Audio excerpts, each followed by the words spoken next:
कहानी है रामपुर गांव की, जहां के मर्द महिलाओं को हमेशा नीचा दिखाने की कोशिश में रहते। अरे अभी तक खाना नहीं आया, क्या मुझे एक और शादी करने की जरूरत है? नहीं जी नहीं, ऐसा मत करना, वरना मैं कहाँ जाऊंगी। खाना लेकर मैं अभी आई जी। गांव की पंचायत में भी फैसले हमेशा औरतों के खिलाफ ही रहते। मैं जो फैसला सुनाता हूँ वो भगवान की आज्ञा होती है। इस लड़के ने अपने मन से शादी करके अच्छा नहीं किया। लड़के को घर भेज दो और इसकी शादी इसकी जाति की किसी लड़के से करवा दो, लेकिन ये लड़के, इसे तो गांव के बाहर निकाल दो। नहीं नहीं जमींदार साहब, ये क्या बोल रहे हैं? ऐसा नहीं हो सकता। मेरी बेटी मासूम है, इसे अच्छे बुरे की समझ नहीं है। अरे कहाँ जाएगी ये बेचारी? कहाँ जाएगी? इतनी चिंता है तो पूरे परिवार का गांव निकाला कर देते हैं। बेचारे पूरे बसे बसाए परिवार को गांव छोड़ना पड़ता है। चाहे जो हो, अगर बेटियों को कंट्रोल नहीं कर सकते तो गांव में रहने का कोई मतलब नहीं है। यहाँ औरतों को दब कर रहना होगा।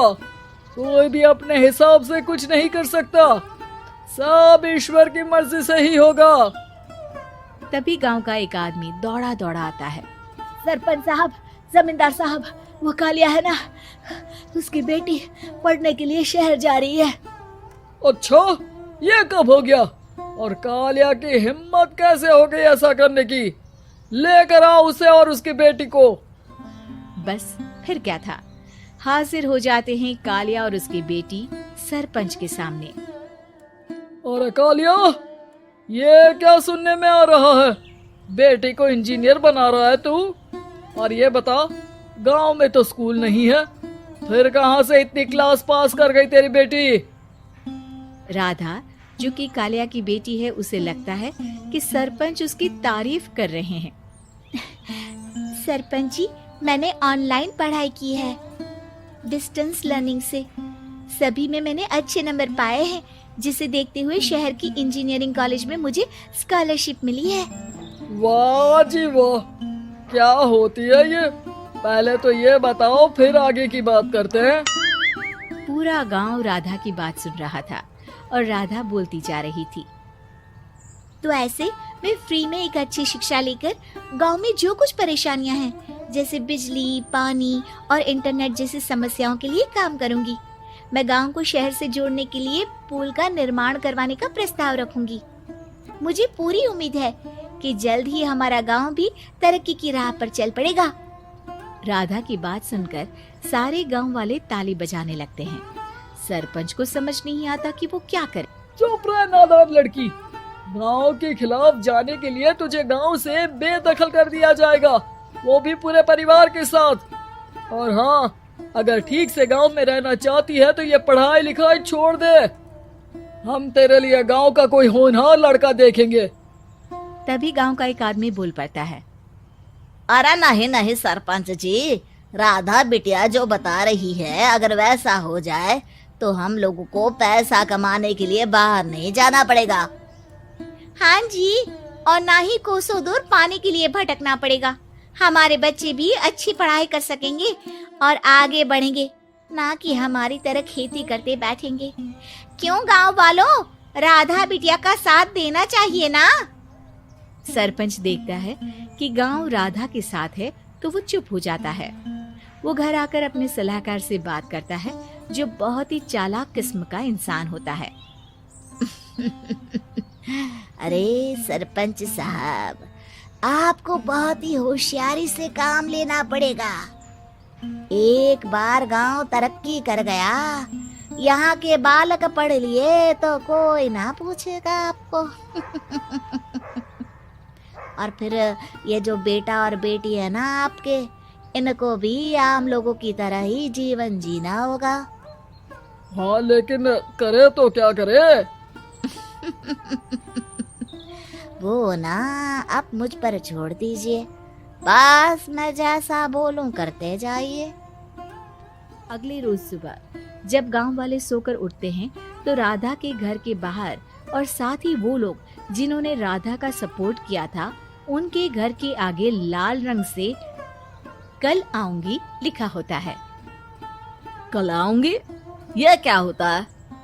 अरे यह तो खून से लिखा है, लगता है कोई भूत प्रेत या चुड़ैल का साया है। चलो सरपंच जी के पास चलते हैं। सभी सरपंच के पास जाकर उसे सारी बात बताते हैं।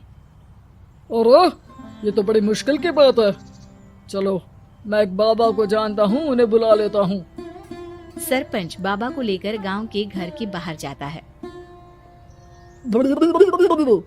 ओहो, तो ये वो चुड़ैल है जो उन लोगों को निशाना बनाते हैं जो गांव को बदलने का सपना देखते हैं। वो गांव को ऐसे ही संपन्न देखना चाहती है, वो नहीं चाहती कि कोई बाहरी यहाँ का कायाकल्प करे। क्या तुम लोगों में से किसी ने गांव को बदलने की सोच रखी है? तभी राधा की माँ रोते रोते आती है। मेरी राधा घर से गायब हो गई है। अरे कोई तो बचाओ, मेरी बच्ची कहाँ गई?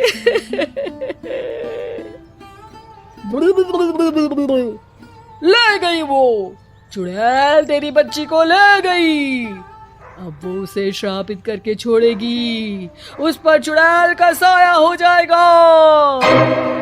तभी बुरी सी हालत में राधा भी वहां आ जाती है। उसके बाल चुड़ैल की तरफ फैले होते हैं और कपड़ों में खून लगा होता है। सभी राधा को देखकर डर जाते हैं। माँ, पता नहीं मुझे कौन उठा कर ले गया था।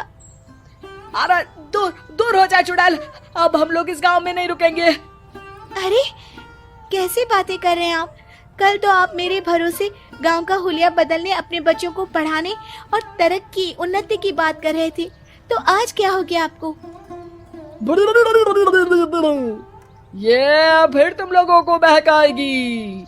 ये चुड़ैल गांव में आ चुकी है, ऐसे ही ये तुम्हारे घर के बच्चों को भी ले जाएगी। गांव वाले राधा को गांव से बाहर निकाल देते हैं। उसके माँ बाप रोते रहते हैं, लेकिन गांव वाले नहीं मानते।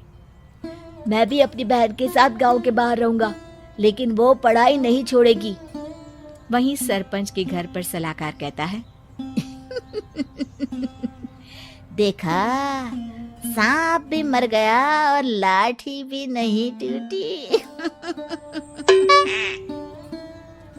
लेकिन अगले ही दिन सरपंच के घर के बाहर भी वही शब्द लिखे होते हैं। और फिर सरपंच की बीवी कहती है, हमारी बेटी को किसी ने अगवा कर लिया है। तभी राधा का भाई वहां आ जाता है। अरे गांव वालों, मैंने सरपंच जी की बेटी को देखा था। वो चुड़ैल उसे उठाकर ले जा रही थी। अरे क्या मजाक कर रहे हो? नहीं नहीं सरपंच जी, आप नहीं जानते। वो चुड़ैल अब आपकी बेटी में आ जाएगी, जैसे राधा के अंदर आ गई थी।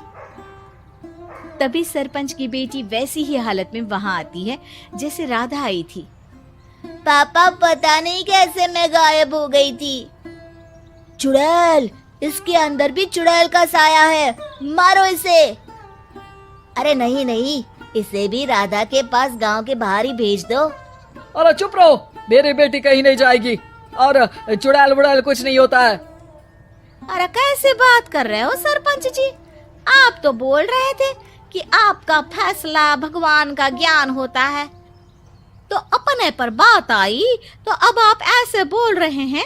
अरे ना ना ना, आपको अपनी बेटी को त्यागना ही होगा। अरे बुलाओ बाबा को। राधा का भाई बाबा को ले आता है, जिसे अब गांव वालों के डर के कारण सच बोलना पड़ता है। मैं कोई बाबा नहीं हूँ, मैं तो मोची था। ये सलाहकार महोदय ने मुझे कहा था एक्टिंग करने को। अब वो मुझे पैसे देने वाले हैं। अब मुझे माफ कर दो। गलती हो गई, मुझे माफ कर दो। तभी वहां राधा आ जाती है। देखा सरपंच जी, जब गांव के बच्चे साक्षर होंगे तो आप जैसे लोगों की चालाकी नहीं चलेगी।